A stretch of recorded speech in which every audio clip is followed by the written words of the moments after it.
Good day, sir. My name is Anebi Anyafevo from the Department of Transport Planning and Management.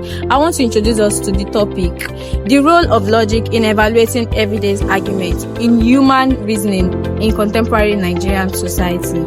So, I'm the Group 2 leader. Before I call on my colleague, I would like to briefly introduce us to the topic on ground. Across the length or breadth of Nigeria, decisions are made every day that shapes the life of millions.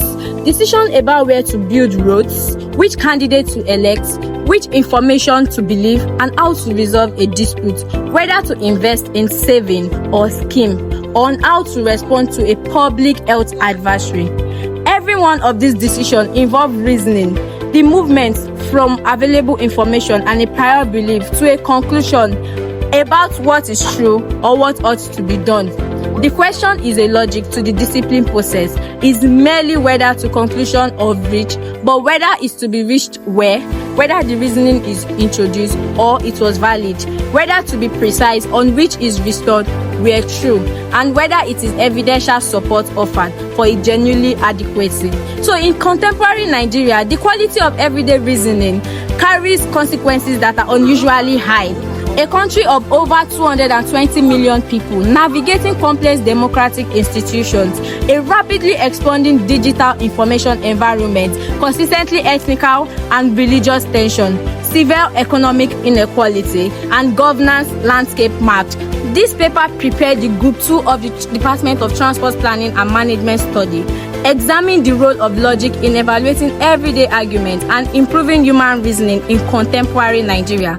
It depends on conceptual framework grounded in the philosophical and cognitive sciences literatures. Apply the framework in specific conditions of Nigerian life.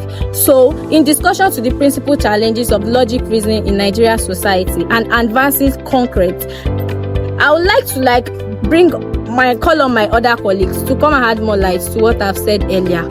My name is Komotswaya. In addition to what my colleague said, I want to talk about the logic in evaluating everyday arguments, Nigeria realities, transport policy, and the fallacies of infrastructure arguments. As students of transport planning, the group observes that Nigeria's infrastructure and transport policies debates provide some of the most instructive examples of fallacious reasoning in Nigeria public life. The appeal to authority is equally consequential in transport infrastructure governance. When in a federal ministry or a state government advances a road or rail investment proposal, the justification offered is typically ministerial assertions rather than published cost-benefit analysis. The minister says it is needed, therefore it is needed. I am Oladun Okuforola. In the aspect of commercial fraud, consumer reasoning, and financial fallacies, Nigeria's economic environment is characterized by a high incidence of financial fraud targeting ordinary consumers, and the mechanisms of that fraud are, without exception, mechanisms of logical manipulation. The Economic and Financial Crimes Commission (EFCC) 2024 documented over 3,000 fraud-related prosecutions in 2023. A significant proportion of them involving investment schemes whose recruitment depended on the exploitation of identifiable cognitive and logical vulnerabilities in their targets. The most common structure is the argument from anecdotes. Kaiman 2011 explains this psychological mechanism that makes the fraudulent argument so effective. The availability heuristic causes people to assess the likelihood of an outcome by the ease with which vivid examples come to mind, rather than by statistical based rates. I am Aditonomi Osorioluwa Adesherubawo. Sound arguments and the culture of institutional accountability. Institutions, whether government agencies, universities, businesses, or civil society organizations, reason collectivity through the documents, reports, debates, and decisions that constitute their institutional process. The logical quality of this institutional argument directly determines the quality of the decision by procedure.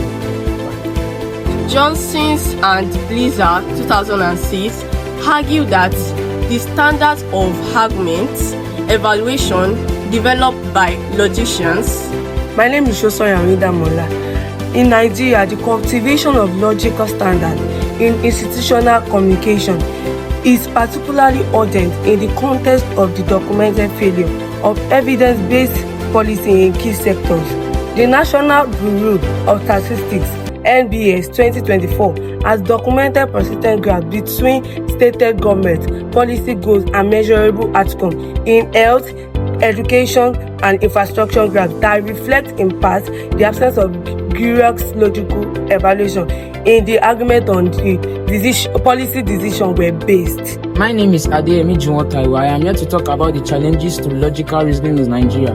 A candidate assessment of prospects for improving logical reasoning in Nigeria must acknowledge the structural and cultural obstacles that any reform program will face. So we have examination-oriented pedagogy.